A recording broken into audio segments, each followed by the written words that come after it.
It's the Duffin Up Podcast.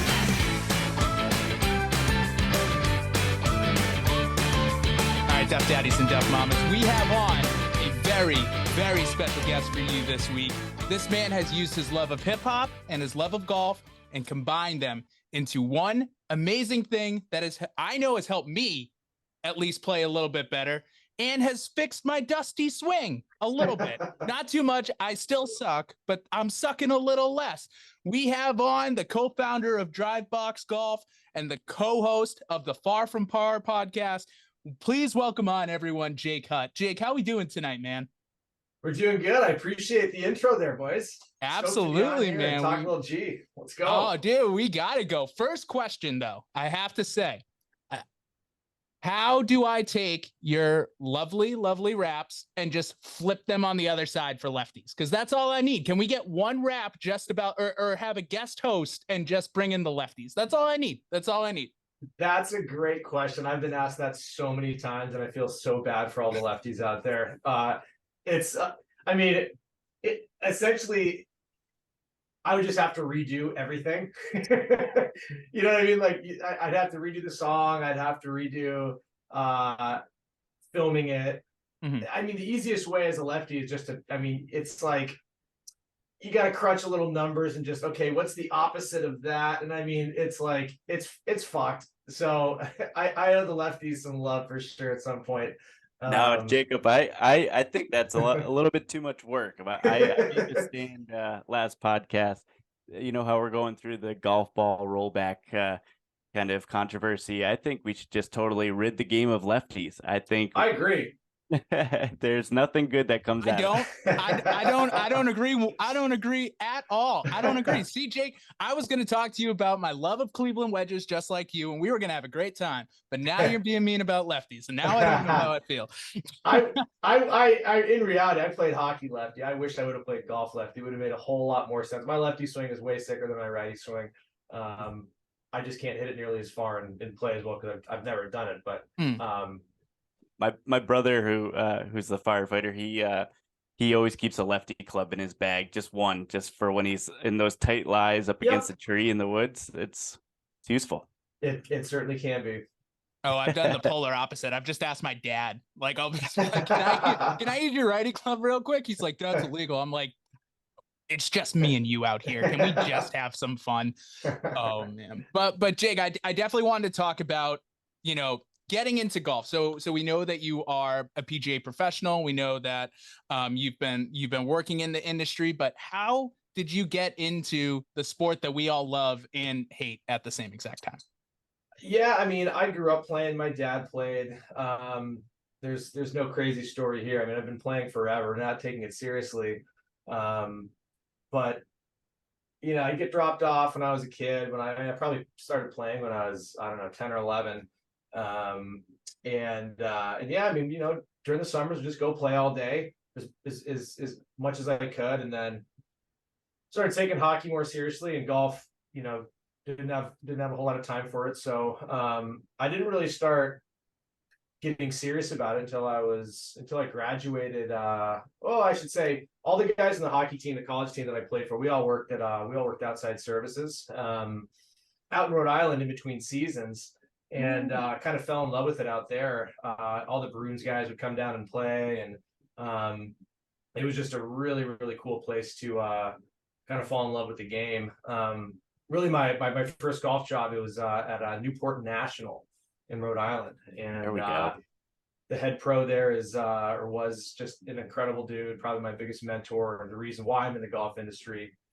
He did an amazing job, just hiring just fun people to be around, and just the way he managed and kind of thought about the game, and the way he ran the golf course was unlike anything I ever, I guess, thought golf would be like. And so it really inspired me to get in the industry and see what I could do. So I'd say, yeah, it really all started in Rhode Island. That's great, because that's where both Brian and I are from. That's the best state in the from world. Massachusetts, but yeah. I fucking love Rhode Island. I love Rhode Island. It's got a special place in my heart for sure.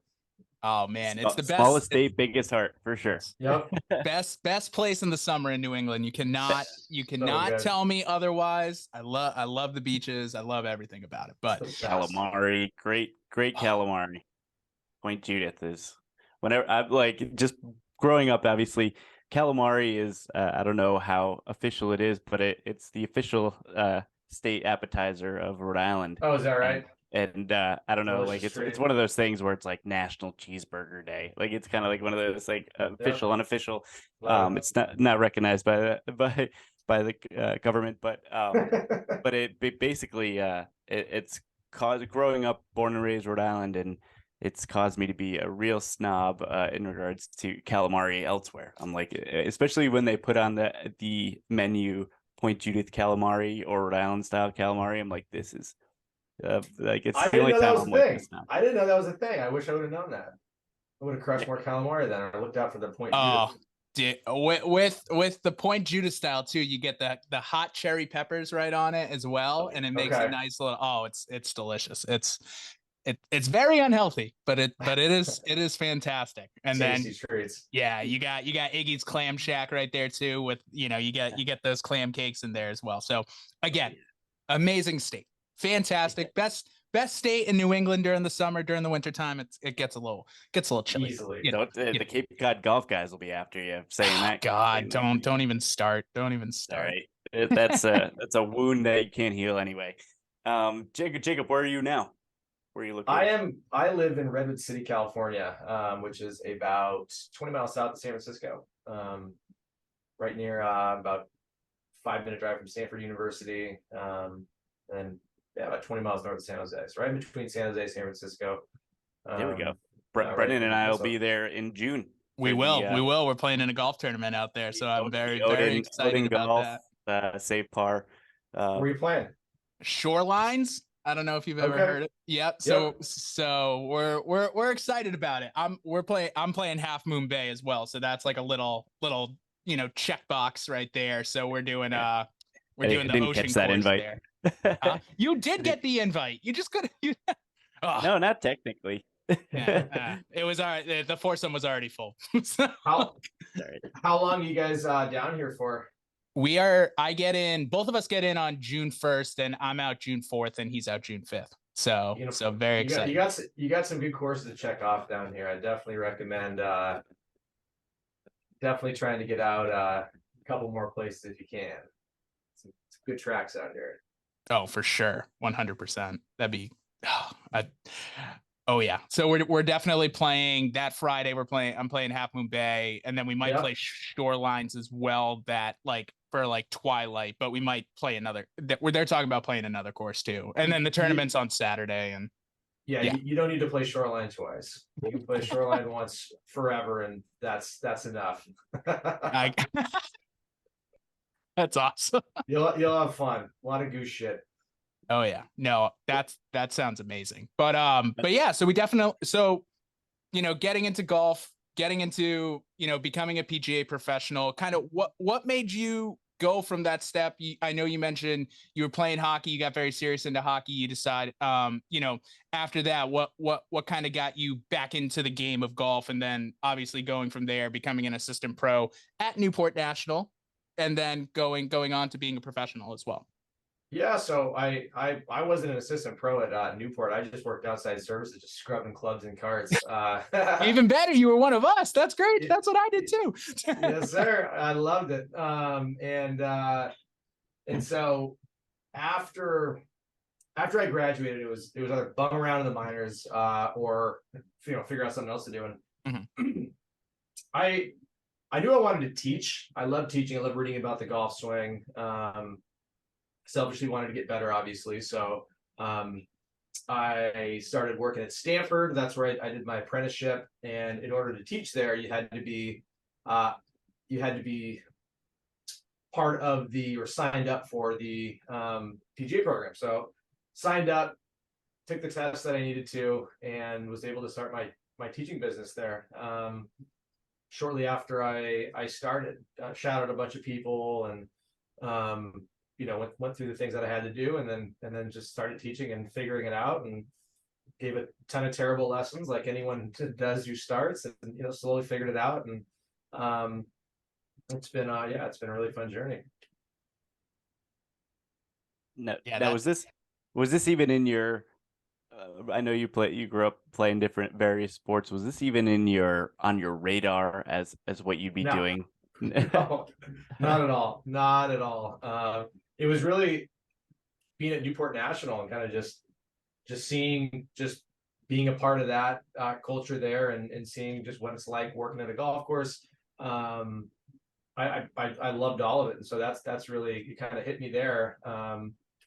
And applied for a couple of 9-to-5 jobs and knew that I wouldn't last, and I don't think that they wanted me anyways. And so I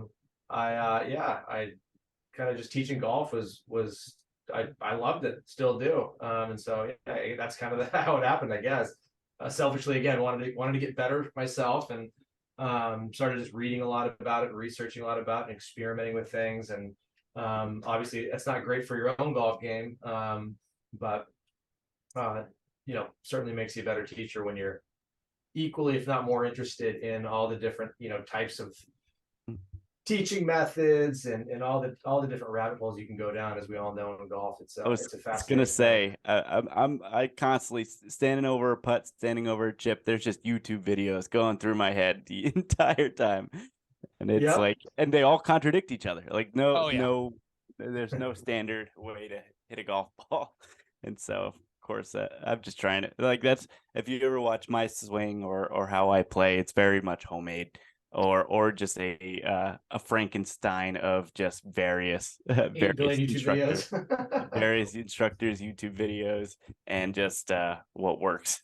What works that day? I mean, everyone's trying to figure out what works that day. I mean, even the best players, they're trying to figure out what's going to work that day. It doesn't always work. I mean, there's always a different thought. I mean, it's no different for the best players and shitty golfers. It's just obviously their skill level is much higher. But you'd be surprised at how similar their thinking is. When they're searching for something, there's the same up and downs. Their downs are quite a bit better. Their ups are obviously a lot better, but I think it's more similar than people would probably think. That's my thing, is I just I know what to do. I'd be like the perfect caddy. Like I know what to do. I just physically can't do it most of the time. And when I do hit a shot that I had planned out in my head, or something goes right, yeah, I'm ecstatic. But those highs are high. Yeah. But I Back, personally, right? it's too funny. Like, I mean, you being an instructor, and I've just never, just growing up, I've never been one to like enjoy teaching or coaching in a way, like, just because I'm just really bad at it, especially when it comes to golf, where it's like, I don't mock, like, if you, like Tiger said to Charlie, like, if you want to copy a swing, copy Rory's. Like, it's like, don't follow what I'm doing, and like, I can try to tell you what my thought process is, but it's not textbook in any way, shape, or form. So if you're just starting out and you ask me for advice, don't. Don't ask you for advice. Yeah, Noted. right. I'm just scrambling. That's okay, Bry Guy. We know you're there. That's all that matters. So Jake, with this as well, kind of going through everything. So obviously you're starting as got out there with a PGA professional. You're giving lessons. What made you decide, hey, I'm gonna get on this little TikTok machine and this little Instagram machine. I'm gonna start, recording some videos about me rapping to them and enjoying this, and we're just going to teach golf in a very different way that no one's ever done before. Yeah, so it did. I mean, it started out, this is like before Reels and before TikTok. I think I probably started posting videos like 4 years ago. And originally, I mean, you could only post 1 minute long videos, and they're in square form. And I had just gotten, I mean, I was just sick of scouring YouTube and watching the 30-minute long videos for, the 1 nugget, 2 nugget, whatever. So I was like, why don't I just, throw the nugget out with nothing else behind it? And there was if you scroll way back, I mean, there wasn't any music. Initially, it was just a dry, like, me trying to give good information in as quick of a it's in as short form as possible. I guess what I'm trying to spit out. And then it naturally evolved where I was kind of walking around one day humming, and I was like, oh, I mean, I grew up producing and making music and playing music, and me and all my friends, we'd rap and mess around. And in college, I made a bunch of music as well, a bunch of party songs, and had a ton of fun with it. And so one video I just threw a song like I want to play this with you and my friends, they won't invite me because I suck, and I just threw a stupid little beat over it and put it at the end of a song. And over time that just kind of slowly morphed into, oh, what if I blended the song with the tip. That probably took, that was probably 3 years into making videos. That it was like, oh, okay, I can mesh the two and have it be something. And it's evolved now to where there's quite a bit of time put into the editing and the words and the song. And but that's kind of where it started, was just I wanted to just do the shortest, quickest, simplest kind of give the shortest, simplest, quickest nuggets. And then, again, the music is, to me, just gets it stuck in your head so you can never forget, right? So you're on the first tee box and you're humming it, and it's just, it's fun. And so it's fun, it sticks, and I try and give good information. I love diving deep. I love reading the research papers and, kind of trying to simplify some of the more complex subjects. I think there's a lot of, everyone's seen the same tip now probably 8 billion times, right? Just with different people. So I'm always trying to kind of mix it up a little bit, maybe explain a tip that everyone else is given and maybe do it a little bit in a different way or highlight a different part of it. Just always trying to be original and have fun with it. No, that's great. I will say your tip about the friction in your back, like when you're swinging, and that you want that friction in your back foot, and you basically want to like really push down hard. I never thought about that before. And I started doing it, especially with my irons, and it works perfectly now. I still don't play well, but like it looks better. It looks so much better. It feels better. And then, I get up and I 3-putt every time. Yeah.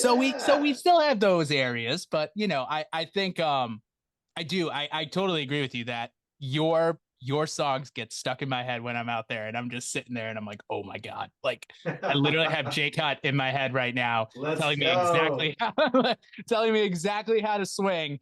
And like, I can't mess it up. And then I kind of mess it up anyways, but I'm like, at least it was the correct way to do it. So we're fine. That's awesome. Yep. That's, I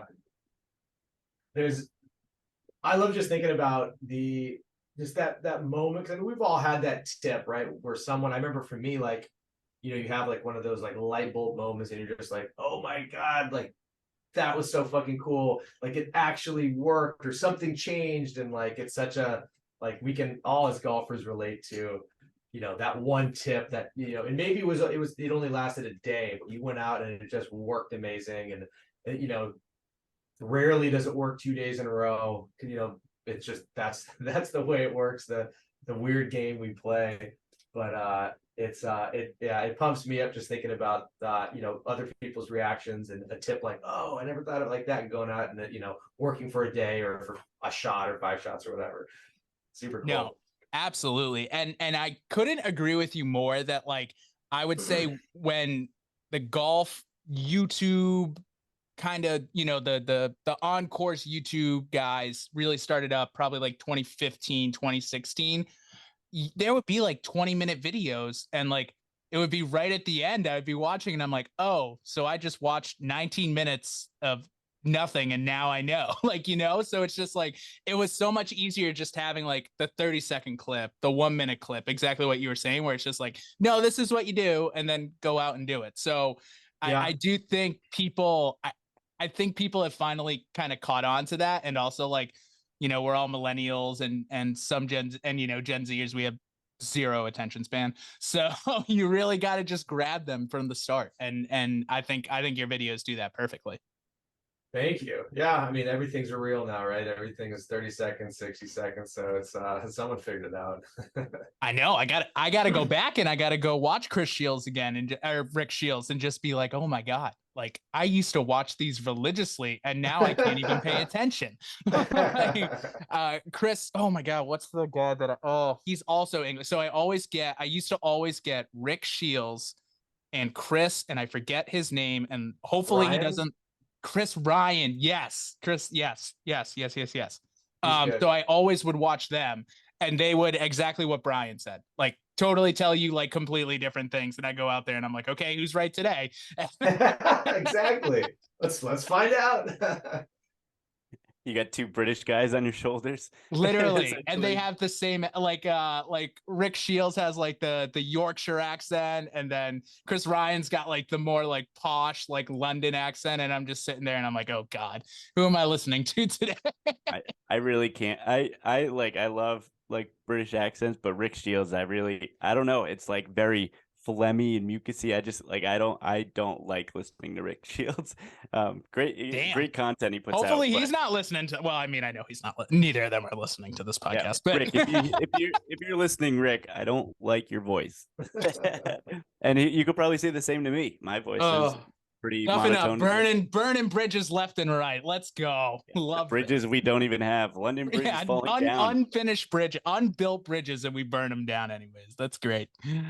Oh man, but Jake, kind of going into obviously social media has been a huge part of your life, huge success, and then also co-founding Drivebox, which I think personally fantastic idea. How do we get those up in the Northeast? Because I know you guys are very successful out on the West Coast. You got the Houston, you got Charleston, shout out South Carolina, where I'll be in a couple days. But I'm just saying that thing could work very, very well in colder weather. So how can we get those bad boys up here? Absolutely, we're working on it. We've got a bunch of candidates right now that are kind of going through our process, figuring out who the best operator is going to be. So there will definitely be one out there. As to when, I couldn't give you an exact date, but we've got potential partners. So you'll see one out there soon.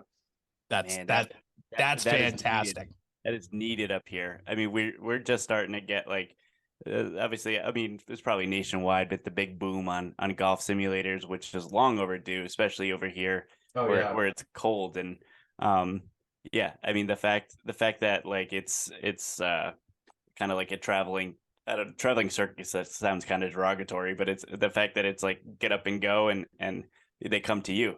I think that's amazing. I mean, I'm already planning out my birthday party I just love to it. have that. I don't need a magician. I need a golf simulator because There you go. for someone like me, I live in Brookline, in an apartment, and like obviously, don't have much means for a simulator myself. But if you can bring it to me, count me in Uh, because I'm sick of putting on my carpet over here. I need to actually get some full swings in. there you go.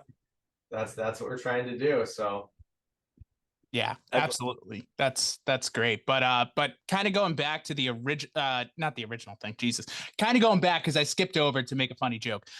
What kind of got you involved, what made you guys think about Drivebox and, this kind of market where it really hasn't been like besides you guys, I don't really know many mobile golf simulators. So, I know that there's sometimes at like big PGA events and everything like that. But what made you guys think about this idea that, hey, we have a golf simulator, we're just going to make it mobile and have people rent it out and go for it that way?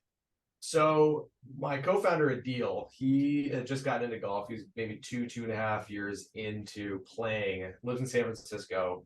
Um, wanted to put a sim in his house. Lived in San Francisco, didn't have the space, and so he had some time during COVID. So he said, "All right, well, what if I put this into a mobile unit?" So he spec'd it out in his garage.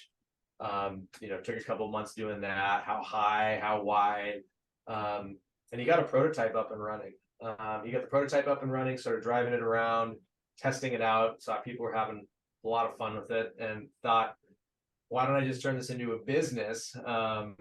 he had already sold 2 companies before, so he knows what he's doing. And he needed a golf guy to start the company with, and so he essentially went around, took lessons from a bunch of guys until he got to me. I had no idea. It essentially was a job interview, and he pitched me halfway through the lesson, and then we've been pretty much going at it since for the last 2.5 years. Isn't that the best type of job interview? The one that you don't even know that you're doing at the time? Exactly. Yeah, there is no better job interview. I guess That's I may have had some in the past that I didn't know about, so who knows? Maybe maybe not always, but this one certainly was. I love that approach. I mean, like doing his he's like just absolutely getting into the weeds of it and doing his research on instructors and going to different instructors because it's a win-win for him. I mean, if he didn't find you or find his guy, he still gets a golf lesson out of it. It's kind of genius. Yeah. And so that's fantastic. I mean, these ideas, like these types of ideas, are like once they come out, it's like, damn, I should have thought of that. Like it's like so simple, but it's so genius. Like I like I'm saying, oh, damn, I wish I thought of that kind of thing. It's just fantastic, growing the game to populations or demographics or locations that don't necessarily have the means of having a simulator themselves or even a golf course or driving range near them. And so like in a way, I mean, not in a way, but directly you're growing the game and giving people the opportunity to be able to actually like play the game, even if they're in an apartment in the middle of a city, or if they're in the middle of nowhere where and it's fun at the same time. I mean, like I said, it's just automatically, it's one of the coolest birthday party themes I've ever heard of. It's like, yeah, you could rent, like I said, a magician or a reptile guy to come by, and I don't think a bunch of 28-year-olds are. Oh, we'd be into it, but it would lose its luster. But I could see us hitting at the simulator for the whole night, just I, based off of that. Hey, Brad guy, I'm just saying they had that TaylorMade commercial where they all dressed up as furry creatures. Nothing wrong with it. You could do that too. You could get the drive box, and then you could have the magician and have like the dude in the T-Rex costume, and they just hit. They just go in and hit with you guys. Is that an add-on package? Could be a bolt. Could be a bolt-on right Jake will there. show up in a tiger costume. I guess maybe we need to add that as an option out east for you guys. Yeah. Why Been stuck inside for the entire winter? You're starting to lose. Oh God, it, eh? I would so rather dress up in a tiger costume and go hit golf balls than just sit in my house during the month of January, like January in New England. Either way, you're in a costume. I know you're. Yeah. Oh yeah, I'll be in no matter. I'll wear I will be dressed to the nines in golf gear, or I'll be dressed to the nines in a just a tiger costume, not even a Tiger Woods costume, just a tiger costume. Just tiger, I love it. Oh yeah, but yeah, no, Jake, that's it. It's incredible. You're doing that side. I mean, it definitely brings around kind of the accessibility side, which is something I'm sure, after working in New England, you've seen it too. Like accessibility for golf is still, I feel like a pretty big struggle just in our area. Our muni courses are fine, but we don't have resort courses like pretty much everywhere else in the country does. The private versus public courses, there's a pretty distinct difference. But what do you think is something that could really improve accessibility to golf? Not just in New England, but around the country. Other than our product, I mean, to your point, that's what we're trying to do is to, I mean, a big part of our kind of just ethos and goal is you hear grow the game, you've heard it 8 billion times. I think we're doing a pretty darn good job at truly doing that. Like and not to pump my own tires, pump them, but pump away, baby, pump away. That's why you're here. It's cool to be like, we did the LA Auto Show, right? We had the thing just set up like in the middle of the convention center. We were there for 10 days, and the amount of people that had never held, you're not expecting to play golf at an auto show, right? That's the last thing. And so we get thousands of people who've never held a club. You hand them one, they're laughing at themselves. All their friends are laughing at them. And it's a pretty special thing to, give them a few tips, teach them how to hold it, how to stand. And, see the look on their face when they actually hit one, see the ball fly, see it land on the green. It's a really cool thing to be able to do that. And to do it all over, right? We've done it from South Carolina with the President's Cup, and then I guess all the way to Riviera in Los Angeles, and plenty of places in between. We'll be at the Memorial in, when is that, May, which will be a lot of fun. And so yeah, we do a ton of big events, and it's pretty special to hand someone a club for the first time, give them a few tips, and watch them have fun. It's really cool. So lessons are kind of included as well, just little pointers, tips. 100%. So we do for the big events where there's thousands of people rolling through, we do 3-shot closest to the pin. And like if you've never hit like 100%, like you're getting, a quick little, for everybody's safety at least. Yeah, exactly. Little, some people need more time than others. Some, plenty of people don't need any time at all. But like for the LA Auto Show, like where there's not a large golf demographic, everyone needed a little bit of time, and after day 10 that that gets a little tiring, but it's still just awesome. So yeah, if you ever come by to an event, I'm happy to give you a couple pointers for sure. Lord knows I need them. Lord knows that line would be queuing up behind Brendan. Well, oh Brendan my God, my I don't dusty know. ass swing. Literally, Well, like Brendan I just heard recently at a they went to a golf show, a Northeast golf show, and they had some glass set up where you hit a stinger and break the glass, and Brendan has a really cool video of him doing it, and he looked like a boss doing it. So I don't think he needs any pointers. I think he's mastered the game. He's scratched just from listening to your songs. Yeah, we got 3 shots, Brian. The first shot, it's the first shot, I absolutely sky the daylights out of. Legitimately, like absolutely skied it. The second one, I break the glass. The third one, I'm like, I can do this again, and it literally just goes like, and it just like legitimately goes 5 yards and then just starts rolling on the ground, and I'm like, oh God. I was like, hey, a blind squirrel is gets the nut once in a while. Am I right? Oh yeah, yep. Yeah, that's too.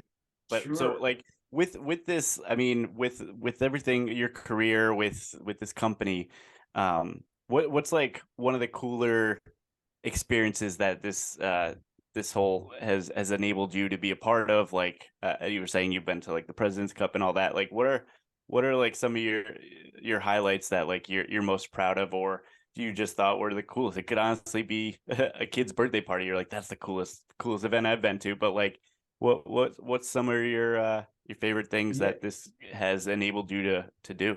Yeah, so I mean the golf tournaments are great. But I think the kind of the origin story is got to be my favorite. So we just picked up our V3 model, which is hands down the nicest one. We were out there kind of doing some finishing touches, and we're out near Pennsylvania, and we pick up the box and finally get it. We're in there. Just part of the reason we picked this particular spot is so that we could fly in and test it out and make all sorts of iterations on it that needed to be done. So we were probably in there spraying glue inside with the foam pads, after 2 hours of spraying glue, feeling a little lightheaded. We're finally ready to go. We pull the thing out 2 hours into the drive. We're all stoked because we're doing a little East Coast run. We're hitting Rhode Island, New York, and kind of everywhere in between. We're out there for like a week and a half, meeting with some investors and playing golf, and just getting a bunch of B-roll and seeing what it could do. And sure enough, about 2 hours into the ride, probably not even 2 hours, probably more like an hour and a half, maybe even an hour, hear this noise, and we look back, and back left tire fell off. The guys in the manufacturing plant didn't tighten the lug nuts, so No. we're scraping the thing. We're on the side of the road, like looking at each other, like we are fucked. And we're literally on the side of the freeway. Cars are zooming by. We get this tire in the middle of the freeway, and we're calling everyone to see if we can get towed. And everyone's like, "What are you towing? Like, what are you towing? Where? What do what do you need towed?" And we're trying to explain to them it's this 30-foot long box. They're like, what's inside? We're like, nothing. It's kind of just an empty box. It's a golf simulator. They're like, no, we can't help you. So finally, the cops roll up, and it's dark now, and they walk in. I'm trying to get a deal to let me open it on the side of the freeway, so that they can hit some shots, so that maybe they can do something. But anyways, they called up someone, and some tow truck driver who was nice enough to finally come and switch the tires. So he's like switched the tire, put a tire, whatever, was able to drag us to the side of a Holiday Inn in the middle of nowhere. And I'm like, dude, let's open this thing up. And you get I was like, ask the tow truck drivers if they want to hit some golf balls. They're like, I've never played golf before. I'm like, let's have some fun. So we opened the thing up, and before you know it, they called all their friends who are also tow truck drivers, and before you know it, there's like 10 tow trucks that are just parked next to the box, and they're all playing against each other. Some have played golf, a lot of them hadn't. And they're playing they're doing long drive contests and whatnot, and we get the music going, and it was kind of a perfect just it was exactly what we're trying to do. We're kind of seeing it firsthand in other side of the country. Just a bunch of blue collar dudes enjoying the game, people that that's probably the only time they played golf that year. Maybe they I don't know, who knows, maybe some of them decided to pick it up. But they ended up opening up the shop and fixing the tire for us, and we ended up going on our way. So it was that was a pretty special experience there. Granted, we could only drive about 40 miles an hour because there's still a bunch wrong with like some part of the tire, whatever the tire attaches to or whatever. We're asking the guy, we're like, so can we drive this thing? He's like, just don't take it over 40. So we had a tee time to catch that next morning. It took us about 13 hours to get from wherever we were to what course we play? Some private course in Rhode Island, really nice course. Can't remember the name of it. Wanna Moiset? Wanna Moiset, baby. That's that's like 20 minutes away from. Oh yeah. Yep. Well, we only have Donald Ross courses up here in New England. It's a Donald Ross, maybe an Alistair McKenzie somewhere, but yeah, mostly just Donald Rosses. I think we've only got one in California, I think.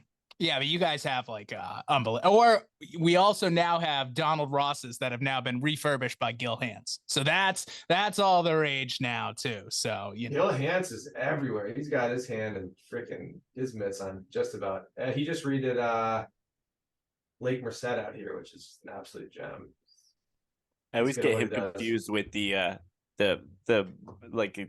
movie musical producer Hans something. I don't know if it's Hans Gruber or something like that. Zimmer? Yeah, Hans Zimmer. Yes, exactly. He always gets me confused. Kill Hans, Hans Zimmer. But yeah, it's the same thing. Both famous. But no, I think I've said it on a previous pod. But fun fact is, even though Donald Ross is Scottish born and bred, he is buried in Newton, Massachusetts, right down the road from me. So yeah, so I can go visit his grave if I wanted to. I keep saying that, but I'm gonna get there and maybe pay homage and maybe turn my golf game around. You never know. It's never done until you try. I've been cursing his name for all his undulating greens and everything my whole golf career, calling him cursing Donnie. But I think I owe him a visit or two. The only guy I curse is Pete Dye, even though I absolutely love his courses. Boy, are they the most difficult ones. I was going to say, it's a battle between Gil Hanse and Tom Doak for whoever wants to refurbish the most amount of courses in American history. Like all they do is just take these old rundown courses, and they're like, we're going to build this better. And then they do. And they're amazing. And They're they do. absolutely fantastic. And they're amazing architects. They're They are. fantastic golf architects. But like literally every single thing I see now, it's just like Tom Doak design, Gil Hans design. I'm like, is there anyone? Is there anyone else out there? Like, is Reese Jones? Are you still there, bud? Like, are you still kicking? Or is it just these two guys? It's literally just these two guys. They're just so funny. Tiger's starting to make a big hit on the golf course Man. design. Haynes Valley, that thing. I haven't. That's like, who would have thought like middle of nowhere Missouri would just become an absolute golf haven because of one man and like his name is Bandon Tiger. Dunes. It's like Bandon Dunes. If you build it, they will come. Yep. Kind of thing. And did you just see the new deal with Mike Trout and creating Mike Trout's course over there? Yes. No. So Mike Trout is pairing up with Tiger or his company and designing a golf course. I think it's in New Jersey where Mike Trout's from. But amazing. Is he a big golfer? He's an amazing baseball player. So. Yeah.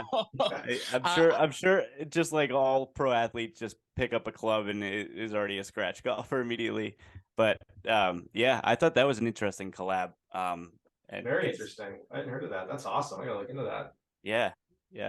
I mean, it's like just the whole Mike Trout. It's such unfortunate, like his talent and ability, like one of the best baseball players of all time, but he's just stuck on the Angels. I know, right? Just the Angels. I was about to say, like, Jake, who's your favorite baseball team? And he just goes, the Angels. We're like, oh no, I'm a Giants guy. I'm a Giants guy all day. There we go. You lived the dream at the beginning of at the turn of the 2010s. That was boy, those guys were pretty special.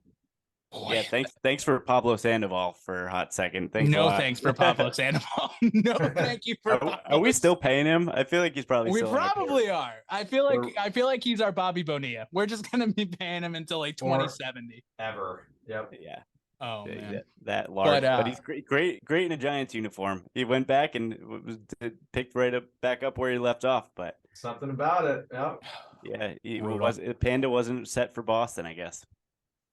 Not a fan. He was not a fan. So we usually go through our kind of ending questions. I call this Timmy time, but or Timbo time. But we do have a couple quick.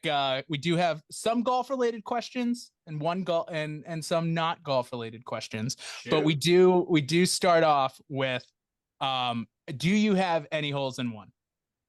No. Nope. Zero. Welcome to the club. Oh, ooh, wow. The Zero Club. Yeah. We are such like it's actually pretty bad that now we get excited when people say they have 0 holes in ones and everyone's just like, you guys are kind of jerks about it, huh? I'm like, I just want other people to feel my pain. Like one day I'm gonna get no, now I just cursed myself forever. But no, like one day I'm gonna become so snobby. I'm just gonna be like, you guys don't have any hole in ones. That's ridiculous. I can't wait. It's always just fun reading those, like the people who get like back-to-back hole in ones on the same hole, and I'm just like, God, crazy. Yeah, still waiting for that first one. Yeah, I'm sure you've been close, very close, as we all have, but no cigar. I haven't been close. I haven't been close. Yeah, I guess on the green is close. Yeah. Do you have any close calls, Jake? Yeah, I mean, I've hit some good shots over the years. I don't have any like divot like in the on the cup, but there's shots within a couple feet, sure. I don't really care all that much, to be honest. I'd rather shoot a super low score than make a hole in one. That jacks me up way more. I like that. That's just me. Because it's hard to string together a bunch of good shots than one good shot. Yeah, shooting 63 is way sicker than a hole in one, in my opinion. Yeah. Yes. That's very good shot. Or your personal best score, I think, is whether that's an 85 or a 90, I think is way more exciting than a hole in one.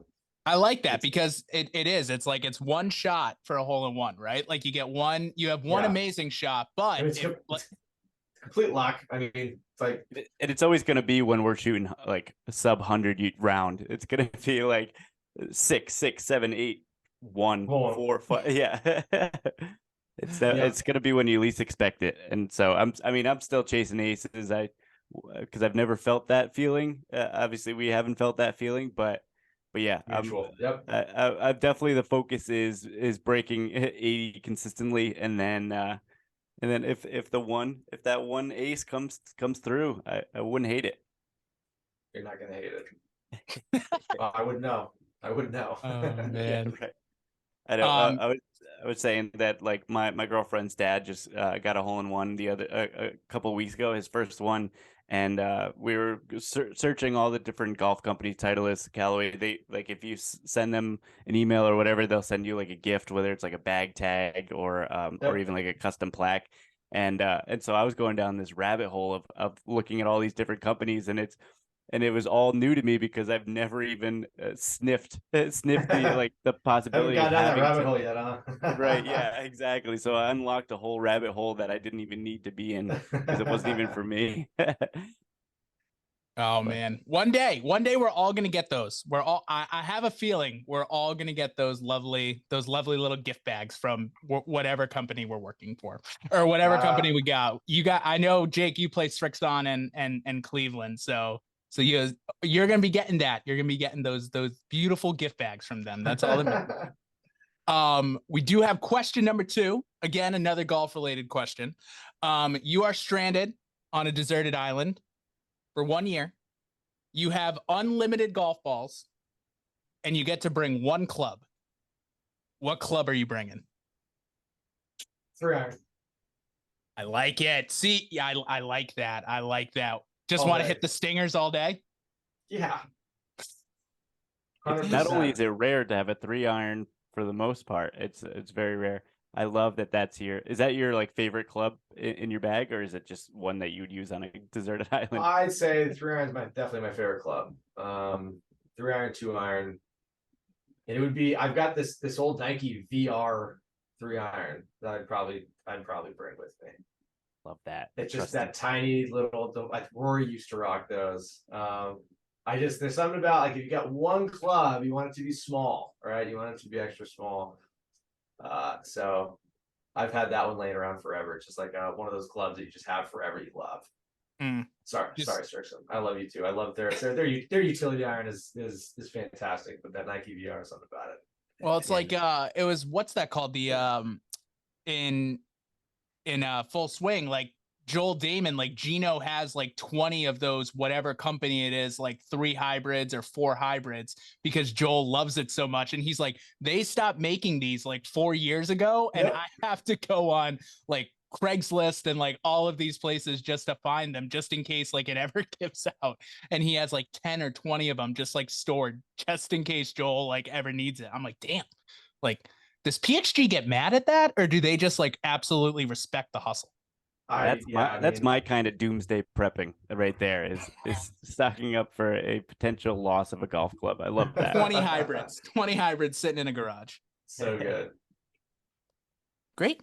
Perfect. And now we are coming to our last question. We are going to ask the question that Brian hates, but we're going to ask it either way. Crap. Okay. Almost forgot it for a second. That would have been bad. That would have been great. That would have been ideal. Yeah. Brian hates this question, which makes me want to ask it even more now. Do you think a pie would be more offended to be called a cake, or do you think a cake would be more offended to be called a pie? I would probably go the first way around. Pie, yes, that is the correct answer. Pie is yes. Now, there is the follow-up. Do you like pie or cake better? Pie. Thank you. What kind of pie? I'm an adult. Let's be real. I see your pinkies up and you got a napkin tucked in your shirt. Oh, pies are just better. Pies are better than you can eat it for breakfast. You can eat it any meal. Okay, Yep. There's deliciousness in there. Cake is like what's a funfetti cake doing for me? Like literally, what is it doing for me? It's got bad frosting. It's got okay like interior. Pie has got that. It's got the apple. It's got the blueberry. It's got the amazing crust. It's got everything. It's no question. Yeah, that's a no-brainer. Pie. Perfect. Love that answer. Love that answer. And of course, you know, as we're ending up here, Jake, we just wanted to say again, thank you so much for coming on. We appreciate it. Everyone, go check out Jake on all of his social medias. Go check out Drivebox, because I'm telling you, this is going to be the future right here. You are going to be seeing those 30-foot vans coming down the drive, you know, coming down the highway. Hopefully, no more flat tires, no more flat tires. And they're gonna make it to all these events, and you're gonna have a great time with them. So Jake, again, man, thank you so much for coming on. We appreciate it. Thanks so much for having me, guys. I had a blast chatting with you.